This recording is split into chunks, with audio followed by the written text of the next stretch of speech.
Bienvenue au Canada, un podcast et un site internet qui vous procure des informations et des interviews sur l'immigration et la vie au Canada. Salut à vous aventuriers du Nouveau Monde, Emma Charlin au micro, auteure, coach en mobilité internationale et podcasteuse. C'est l'épisode 73 du podcast et je l'enregistre en septembre 2025. Je parlerai aujourd'hui de la jolie province du Manitoba.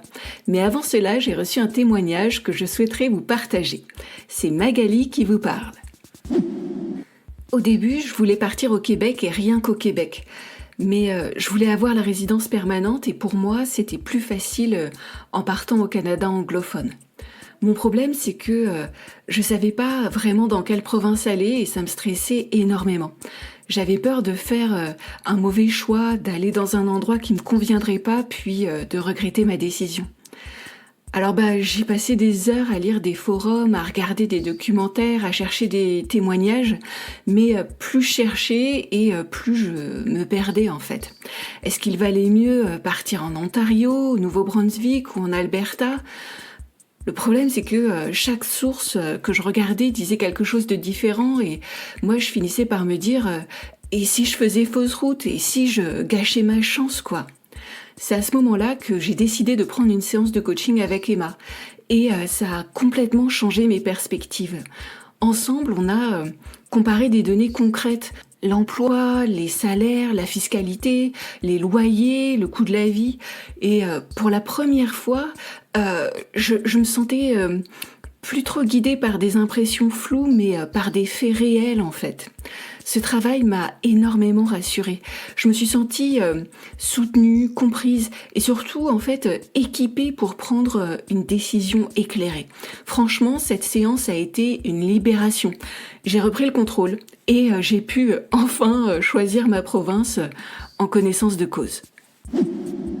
Le témoignage de Magali m'a beaucoup touchée parce que je le dis souvent, un choix de province, ce n'est pas à prendre à la légère. Vous ne choisissez pas votre prochaine destination de vacances. Vous choisissez votre prochain lieu de vie. Un lieu où il vous faudra trouver un emploi et payer vos factures à la fin du mois. Il y a des éléments importants à considérer pour faire votre choix. Et sinon, Thanksgiving approche à grands pas. Et qui dit fête de l'action de grâce dit gratitude. Alors j'ai envie de vous dire merci. Pour l'occasion, je vous offre 25% de réduction sur toute séance réservée jusqu'au 13 octobre 2025 inclus. Le code promo, c'est simple, thanks ou merci en anglais. Pour l'activer, envoyez-moi un courriel à emma@bienvenueaucanada.ca avec le mot thanks en objet. Vous hésitez entre deux provinces pour vous installer ? Vous voulez baser votre choix sur des critères clairs et solides ? Alors c'est le moment idéal pour passer à l'action. Profitez de cette offre, avancez dans votre projet et donnez enfin un cap concret à votre avenir au Canada. Venons-en à présent à l'épisode du jour. Je vais vous parler aujourd'hui du Manitoba. Et puisque vous vous posez la question, j'y réponds, les habitants du Manitoba s'appellent des Manitobains. Oui, je sais, ça sonne un peu comme pour les Albertains. En tout cas, sachez que ça fait très savant quand vous glissez ça dans la conversation. Le Manitoba se situe en plein cœur du Canada, dans la région des Prairies, entre la Saskatchewan à l'ouest et l'Ontario à l'est. Au nord, il est bordé par le Nunavut et la baie d'Hudson. Au sud, il est bordé par les États-Unis et plus précisément par les États du Dakota du Nord et du Minnesota. La province représente environ 6,5% de la superficie du Canada. Le paysage du Manitoba est typique des grandes plaines canadiennes. Vastes prairies, milliers de lacs, dont l'immense lac Winnipeg, et de grandes forêts boréales au nord. La capitale de la province est Winnipeg, une ville au carrefour du pays. Brandon est la seconde plus grande ville de la province. Vous vous demandez peut-être, est-ce qu'il y a des ours polaires au Manitoba ? Eh bien, oui. À Churchill, sur la baie d'Hudson, on peut observer ces géants blancs en pleine nature. D'ailleurs, sachez-le, à Churchill, toujours, il y a même une prison pour ours. Non, sans blague, c'est très sérieux. Il y a vraiment une prison pour ours. Les ours qui s'approchent un peu trop des hommes et des habitations sont capturés, détenus captifs, puis relâchés plus tard dans la nature à plusieurs centaines de kilomètres de Churchill.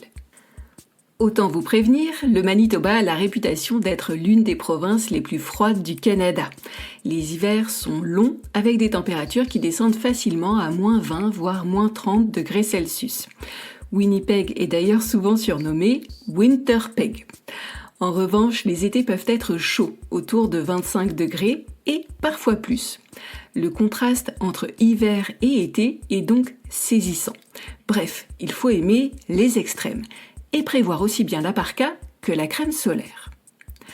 Lors du recensement de 2021, le Manitoba comptait environ 1,34 million d'habitants, soit près de 3,6% de la population canadienne. Environ 19% des habitants sont des immigrants, principalement originaires des Philippines, d'Inde et du Nigeria. L'anglais est la langue dominante, mais le français est bien présent. C'est même la province des prairies qui compte le plus de francophones. Les 2/3 des franco-manitobains habitent la région de Winnipeg, surtout dans les quartiers de Sainte-Boniface, Sainte-Vitale et Saint-Norbert. On trouve également une importante communauté allemande et ukrainienne dans la province, ainsi qu'une grande proportion d'autochtones, plus de 15% de la population. Quant à l'âge moyen dans la province, il est d'environ 39,7 ans, la moyenne canadienne étant à 41,9 ans. L'économie du Manitoba est assez diversifiée. L'agriculture y joue toutefois un rôle central.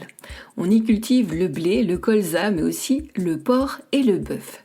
Si vous aimez prendre une tranche de bacon au petit déjeuner, sachez qu'il y a de grandes chances qu'ils viennent du Manitoba. L'hydroélectricité est un atout majeur pour la province. Le Manitoba exporte une grande partie de son énergie vers d'autres provinces et les États-Unis. L'industrie manufacturière est également un de ses piliers économiques, notamment pour ce qui touche au transport aéronautique et à la machinerie. Les services financiers, éducatifs et de santé sont principalement concentrés à Winnipeg. Le tourisme, enfin, attire surtout grâce aux aurores boréales, aux ours polaires à Churchill et aux grands espaces. Entre Paris et Winnipeg, il y a 7 heures de décalage horaire. Ce n'est pas le plus gros écart qu'on puisse trouver au Canada, mais ça reste un petit casse-tête pour téléphoner à Tata Germaine. Bon, j'ai eu beau chercher, mais à l'heure où j'enregistre ce podcast, je n'ai pas trouvé de vol direct entre Paris et Winnipeg. Il faut passer par Toronto, Montréal ou Halifax. Cela rallonge un peu les trajets, mais Winnipeg étant bien relié par les compagnies aériennes canadiennes, ce n'est pas insurmontable. Comptez généralement entre 12 heures et 15 heures de voyage au total. Le Manitoba, c'est une terre de contrastes. Au nord, à Churchill, vous pouvez observer des ours polaires et des belugas. Les belugas, ce sont des animaux marins plus grands que les dauphins et qui ont la particularité d'être blancs. Dans le sud, vous pouvez profiter de milliers de lacs pour faire du canoë, de la voile ou de la pêche. Les amateurs de culture apprécieront Winnipeg avec son musée canadien pour les droits de la personne, un site unique en son genre. Quelles activités de loisirs pourrez-vous facilement pratiquer à la sortie du bureau ? Eh bien, il y en a beaucoup. En hiver, vous pourrez faire du ski de fond, du hockey sur glace et de la motoneige. Et en été, vous pourrez assister à des festivals, faire de la randonnée et du camping ou encore aller prendre des bains au lac. Le Manitoba offre de vraies opportunités, tant professionnelles que personnelles. Mais une question demeure. Est-ce que c'est la bonne province d'immigration pour votre projet ? Car oui, il y a des paysages magnifiques au Manitoba, et oui encore, la qualité de vie est exceptionnelle. Mais ces connaissances sont-elles suffisantes pour faire le grand plongeon ? Je vous invite à y réfléchir et à vous poser les bonnes questions. Quels sont les programmes d'immigration provinciaux disponibles ? Quel est le taux de chômage dans la province ? Quel salaire pouvez-vous raisonnablement gagner ?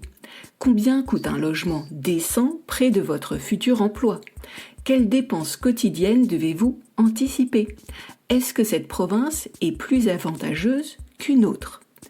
Trouver ces informations, les vérifier, les croiser, comprendre les subtilités, tout cela peut vous prendre des heures et des heures de recherche, surtout si vous ne savez pas très bien où chercher. Et si je vous disais que vous pouviez obtenir des réponses précises, chiffrées et adaptées à votre projet sans perdre un temps fou et sans multiplier les erreurs coûteuses ? C'est exactement ce que je vous propose en coaching. Un diagnostic complet et personnalisé qui vous apprend à construire un projet solide, réaliste et serein pour votre nouvelle vie au Manitoba ou ailleurs au Canada. Se faire aider, ce n'est pas une dépense, c'est un investissement qui vous fait gagner du temps, de l'argent et surtout de la tranquillité d'esprit. Votre projet mérite plus que des informations partielles.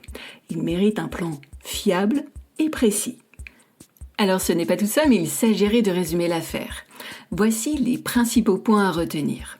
Premier point, le Manitoba est une province accueillante, abordable, avec une communauté francophone vivante et des paysages à couper le souffle, du lac Winnipeg aux ours polaires de Churchill. Second point, le climat y est tout de même rude, les hivers sont longs et froids et l'isolement peut peser. Il n'y a pas de vol direct depuis la France, ce qui complique un peu les allers-retours. Troisième point, comme toujours, et j'insiste, avoir un coup de cœur pour une province, c'est bien, mais ce n'est pas suffisant. Immigration, emploi, logement, coût de la vie, il y a de vrais sujets à creuser. Vous pouvez chercher tout ça par vous-même au risque d'y passer des heures. Ou vous pouvez vous faire accompagner par un coach en mobilité tel que moi. Le choix vous appartient. Mais, je le répète, il est bon d'aller au-delà de la carte postale et de fonder votre projet sur des données. C'est sans doute la meilleure façon de ne pas avoir de regrets après. Et voilà, cet épisode de Bienvenue au Canada est déjà fini. Je vous remercie de l'avoir suivi jusqu'au bout. Vous souhaitez obtenir davantage de contenu ? Alors, abonnez-vous à mon compte sur LinkedIn ou sur Instagram. Les liens sont en description de cet épisode.